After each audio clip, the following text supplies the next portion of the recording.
Le conte du magasin de la vie. Il était une fois une petite fille qui avait imaginé que la vie était un immense magasin, une sorte de caverne d'Ali Baba, dans laquelle devaient se trouver toutes les réponses à ses besoins les plus essentiels. Bien plus tard, devenue jeune fille, elle avait beaucoup de mal à trouver un emploi.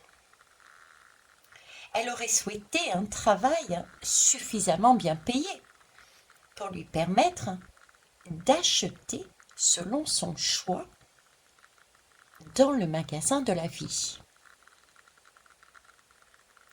Elle allait souvent faire un tour au magasin de la vie.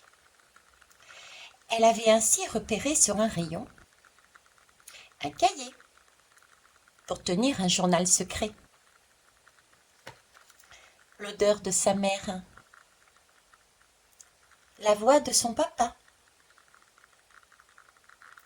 la maison de son enfance, sa façade et aussi l'intérieur. Une petite lumière qui avait brillé devant elle. Un jour de cafard.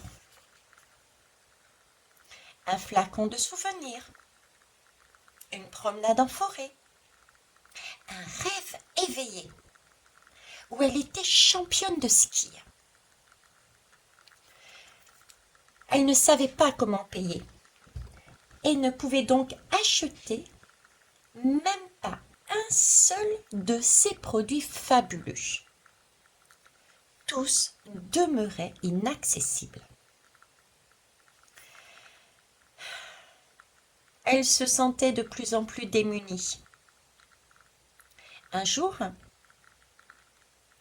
elle osa entrer dans le magasin et trouva sur un nouveau rayon le désir de grandir. Elle n'avait toujours pas assez d'argent pour acheter cet article ou ce produit-là. Appelez-le comme vous voulez. Pour rentrer chez elle, elle évita ce jour-là soigneusement deux chemins. Celui qui s'appelait choisir un travail pour acheter le désir de grandir. Et l'autre chemin qui était rejeter le travail pour rester petite fille. Elle choisit le chemin nommé paralysie, celui qui permettait de ne pas choisir. Elle se sentait cependant prise dans un piège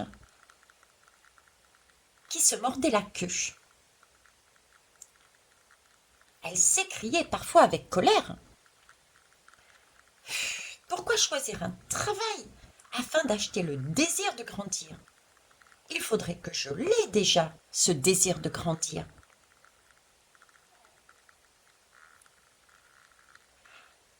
Elle retournait souvent dans le magasin de la vie pour regarder sur l'étagère le flacon inaccessible qui contenait ce désir qu'elle n'avait pas et qui lui faisait envie et pas envie en même temps. Un jour, avec courage, elle demanda le prix à une vendeuse. « Ah, celui-là, dit la vendeuse. C'est un article très spécial. Il ne se paie pas. On ne peut que l'échanger. Qu'es-tu prête à donner de toi en échange? Rien. Je n'ai rien à donner.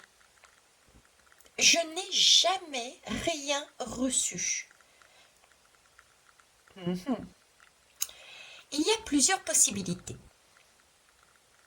Cet article peut s'échanger contre du renoncement, du courage ou de la confiance. Mais je ne peux pas renoncer à ce que je n'ai pas eu. Mon courage, je l'utilise pour dire non. Et de confiance, je n'en ai pas. La vendeuse réfléchit, puis énonça. Le renoncement que je te demanderai à toi, c'est celui de la croyance que tu n'as rien à donner. J'ai besoin de cette croyance-là.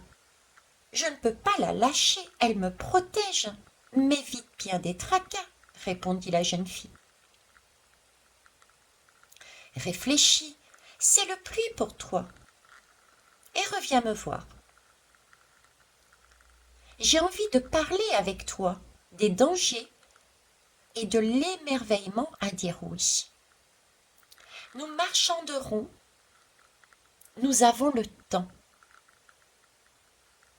Chacun avance à son rythme propre. Et les années passèrent. La jeune fille, devenue jeune femme, revint dans le magasin de la vie.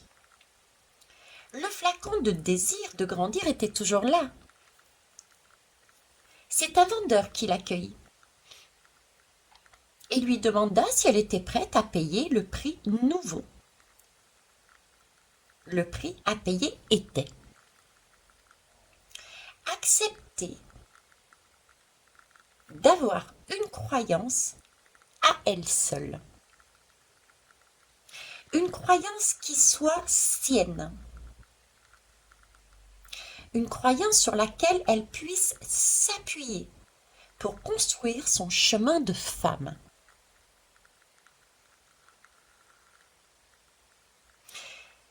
C'était très difficile pour elle d'avoir une croyance propre, car jusque-là, elle s'était entourée des croyances des autres. Elle revint cependant dès le lendemain, déposa dans les mains du vendeur une croyance personnelle. Je sais que je peux faire confiance à ce que je ressens et oser dire non quand cela ne correspond pas à ce que j'éprouve ou ce que je veux. Le vendeur lui fit un grand sourire et lui remit le flacon du désir de grandir. La jeune femme prit le flacon, le serra contre elle et sortit du magasin avec un grand soleil tout chaud à l'intérieur d'elle.